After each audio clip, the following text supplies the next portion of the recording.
मैंने finally start कर दिया कोड गियास। अब कोड गियास मैंने पहले भी देखना चालू किया था, पर उसमें मैंने एपिसोड 1 में उसे छोड़ दिया बिकॉज़ तब मुझे इतना ये समझ में नहीं आ रहा था पहले-पहले का जो बताया, और मुझे इसमें इतना ज़्यादा घुसना नहीं था। मैं तब रोमांस एनिमे खोज रहा था, तो मैंने बस सोचा कि यार कोड गियास इतना ज़्यादा सुना है नाम, तो इसको ट्राई दे देते हैं। पर फिर मैंने एपिसोड 1 देख के रख दिया। अब मैं इसको फिर से स्टार्ट किया है, एंड अभी मैं कितना एपिसोड 9 में पहुँच गया हूँ। सो धीरे-धीरे करके बताएँगे कि धीरे-धीरे करके डिस्कशन भी करेंगे कि लाइक कैसा लगा है मुझे, और तुम्हारा क्या ओपिनियन है एनिमे को लेकर। तो कमेंट कमेंट कर देना क्या-क्या तुम्हें अच्छा लगता है इसके बारे में। तो अब मैंने इसको एपिसोड 1 में जब मैंने इसको पहली बार देखा तो मुझे समझ में नहीं आता, जैसे कि मैंने बोला। बट अभी मुझे धीरे-धीरे करके समझ में आ रहा है कि ये माजरा है क्या। देखो, ब्रिटानिया जो है वो एक्चुअली में पूरा का पूरा अमेरिका ही है।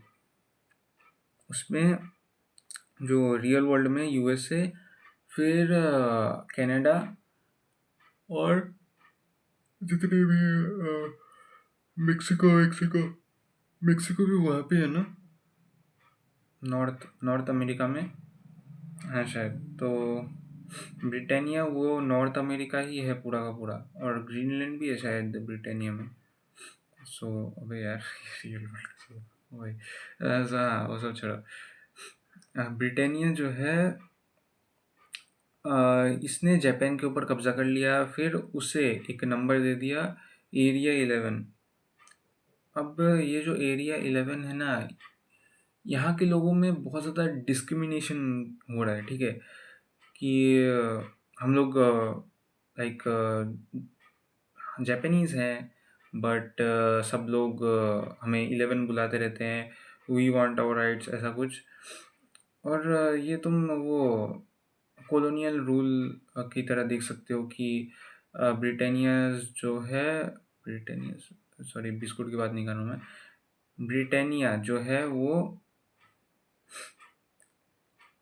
एक लाइक सुपीरियर रेस समझता है खुद को, ठीक है? दोनों तो ह्यूमन्स ही है ना। 11 जो 11 जापानीज़ वो लोग ह्यूमन है, और ये लोग भी ह्यूमन है, ब्रिटेनी भी, वो सब ह्यूमन ही है। बट एक्चुअली जैसे कि ब्रिटिशर्स जब इंडिया में आए थे, तब ब्रिटिशर्स खुद को सुपीरियर मानते थे, और इंडिया को भाई वीक। तो वैसे यहाँ पे भी दिखाया है, कॉलोनियल रूल समझ सकते हो। अब इसके जो मेन प्लॉट है इसमें देखो, इसमें मिलिट्री वाली चीज़ है, इसमें साथ ही साथ सुपरनेचुरल पावर्स भी आ जाती है। उसके बाद और मेका मेका टाइप ऑफ, क्योंकि ये जो मेका है ना, ये डार्लिंग इन द फ्रैंक्स में मैंने सबसे पहले देखा था, जिसमें एक रोबोट को तुम पायलट कर रहे हो। और I guess darling in the Franxx, Code Geass और नियॉन एवर्जेनेसिस से ही इंस्पायर हुआ है, because darling in the Franxx के बहुत सारे जो वो चीज़ें हैं वो कोड गियस में मुझे दिखे कि ये डिज़ाइनिंग ऐसे होता है इसका। इस इनको तो नाइटमेयर बोलते हैं, जो भी ये जो रोबोट्स हैं ना बहुत बड़े-बड़े, इनको नाइटमेयर बोलते हैं। तो ये नाइटमेयर्स जो है यही मेन पॉइंट था ब्रिटानिया का, वो जो डोमिनेंस है उसका, ठीक है? ब्रिटानिया ने जो मतलब डिसिमेट किया था ना आर्मी जापानीज़ लोगों का, वो इन नाइटमेयर्स के कारण ही हुआ था। उनके पास बहुत ही ज़्यादा आधुनिक टेक्नोलॉजी थी इसके बारे में, ठीक है? उन जापानीज़ से तो ज़्यादा आधुनिक टेक्नोलॉजी थी, तो इसी कारण से वो ब्रिटानिया जीत गया था। अब यहाँ पे हमारा मेन प्रोटैगनिस्ट आता है जिसका नाम लिलुच है। लिलुच जो है वो धीरे-धीरे करके हमें पता चलता है कि वो कौन है, तो उस पे मैं बाद में आऊँगा। पहले मैं बात कर लेता हूँ कि लिलुच एक्चुअली में बहुत मतलब बहुत ज़्यादा स्मार्ट है, ठीक है? बहुत ही ज़्यादा स्मार्ट है, वो एक मैनिपुलेटर है, वो एक जीनियस है। और उसकी जो स्मार्टगिरी जो है वो वो हमें पहले एपिसोड में ही दिख जाता है। पहले एपिसोड में जब वो चेस खेलने वाला मैच होता है तो वहाँ पे ही हमें पता चल जाता है कि यार बंदा बहुत ज़्यादा हाईएस्ट लेवल में है, अगर हम स्मार्टनेस की बात करें तो। और मैं ये समझता भी हूँ बिकॉज पूरे एनिमे के वर्ल्ड में लेलुज को बहुत ज़्यादा रिस्पेक्ट से देखा जाता है। लाइट यागामी के साथ कंपेयर किया जाता है। जॉन लिबर्ट बोलते थे शायद प्रोनाउंस, वेल जो भी है, जॉन लिबर्ट के साथ कंपेयर किया जाता है। फिर वो feed 20th century boys, sorry यार नींद आ रही है, 20th सेंचुरी बॉयज का जो वो विलन टाइप ऑफ था उससे कंपेयर किया जाता है। वेल बेसिकली बहुत सारे हायर इंटेलिजेंट लोगों से, जीनियस मैनिपुलेटर्स से कंपेयर किया जाता है लेलोज को। तो भाई बहुत बड़ा बिग डील होगा बंदा। अब इसके बाद फर्स्ट एपिसोड में ही कुछ एक बहुत खतरनाक चीज़ होती है। उसका एक्चुअली में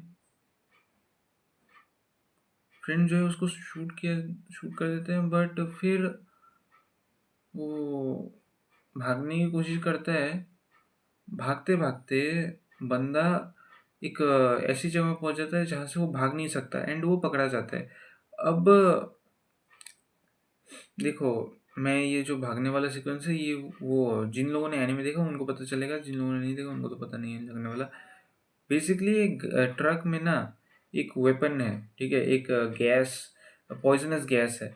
तो वो जो पॉइजनस गैस है, लेलुच और उसका दोस्त स्कूटी में जा रहे होते हैं एंड ये जो ट्रक है, ये ट्रक एक्चुअली में टेररिस्ट हैं जो कि जापानीज है, 11 हैं। ये लोग इस पॉइजनस गैस को लेकर भागते हैं। और कहाँ से भागते हैं, ये वो ब्रिटानिया के मिलिट्री बेस से भाग रहे हैं इस पॉइजनस गैस को चुरा के। अब ये जो 11s है ना या फिर जापानीज है, ये एक जगह लाइक लेलुच और उसका फ्रेंड जब स्कूटी में जा रहा होता है तब ये लोग थोड़ा सा एक टर्न मार लेते हैं। ये जो टेररिस्ट हैं, टेररिस्ट नहीं बोलना चाहिए, जापानीज हैं, ये लोग टर्न मार लेते हैं एंड इसके कारण क्रैश हो जाते हैं। अब लिलुच जो है वो इनको क्रैश होते हुए देखकर सोचते हैं कि इनकी मदद करेगा। अब अब वो उनके ट्रक में घुस जाता है। ट्रक में घुसने के बाद और भी बहुत सारी बकती होती है एंड देन उसे एक लड़की मिलती है। वो कोई गैस पॉइजनस गैस नहीं था, वो एक एक्चुअली में एक लड़की थी। एंड ये जो लड़की है ये जैसे कि मैंने बोला पहले बोला कि वो लोग भागते हैं बिकॉज लेलुच अभी एक टेररिस्ट रिकॉग्नाइज कर लिया गया है। कुछ सोल्जर्स ने देखकर लेलुच को एज अ टेररिस्ट समझ लिया है एंड उसे मारना चाहते हैं। अब लेलुच जो है, क्योंकि देखो यार वो प्रोटेक्निस्ट तो पहले एपिसोड में कैसे मर सकता है, सो इसी कारण से लेलुच भागता है। बट वो कॉर्नर हो जाता है और उसके बाद ये जो लड़की है ना, ये इसके सर में गोली लग जाती है। ये लड़की लेलुच को बचाने की कोशिश करती है और उसे बचाने के चक्कर में इस लड़की के सर में गोली लग जाती है, जिसके कारण एक बहुत ही ज़्यादा अमेजिंग सीक्वेंस होता है। और उसमें ये लड़की और लेलुच जो है, ये लड़की एक्चुअली लेलुच को बोलती है कि मैं तुम्हें बचा सकती हूँ, तुम बहुत ज़्यादा डिफरेंट लाइफ जियोगे, मैं तुम्हें एक पावर दे सकती हूँ जिससे तुम्हारी पूरी की पूरी लाइफ चेंज हो जाएगी। अब तुम जो है ना, तुम क्या इस पावर को एक्सेप्ट करोगे? अब लेलुच जब हाँ एक्सेप्ट करूँगा मैं। अब ये लड़की जो है मर जाती है, ठीक है, और लेलुच को एक ऐसी पावर मिल जाती है जिससे कि वो लोगों को कंट्रोल कर सके, लोगों का माइंड कंट्रोल कर सके। एंड वैसा करके उसने जो भी जितने भी सोल्जर्स हैं, जिसने लेलुच का चेहरा देखा, जिसने जो कि वहाँ पे प्रेजेंट था, उन सबको लेलुच अपने माइंड कंट्रोल से मार देता है, ठीक है। और इसके बाद की कहानी बताऊंगा मैं बाद में। बहुत सारे वीडियोस आने वाले हैं, बहुत सारे नहीं, चेपूंगा जितना हो सके, जितना मिल्क करना सके, जितना मिल्क कर सकता हूँ करूँगा, ठीक है। सो या मेरा तो यही ओपिनियन है। अभी पूरा एनीमे देख लूँगा तभी से अच्छे से ओपिनियन में बता सकता हूँ। एपिसोड 1 तो भाई धमाकेदार था और मैंने एपिसोड 9 तक देखा है। बाकी एपिसोड्स के बारे में बताऊँगा। मिलते हैं नेक्स्ट वीडियो में, तब तक के लिए सी या।